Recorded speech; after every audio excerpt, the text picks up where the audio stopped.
निशाना बने हुए हैं।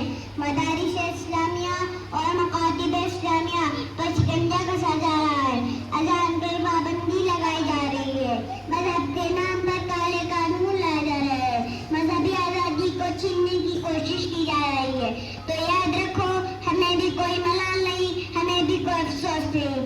लेकिन मैं कहना चाहता हूँ, अगर इक़्तिदार की कुर्सी पर बैठे लोग इस तरह से अंग्रेजों की राह पर चलने की कोशिश करेंगे तो हम हज़रत नानोतवी, हज़रत शेखुल हिंद, हज़रत शेखुल इस्लाम और सुल्तान टिपली मुरहना के रास्ते पर चलने के लिए तैयार हैं। अगर तुम फलने की राह पर चलने की कोशिश करोगे तो हम बाबा साहब अम्बेडकर और महात्मा गांधी के तरीक़े पर चलने के लिए तैयार हैं।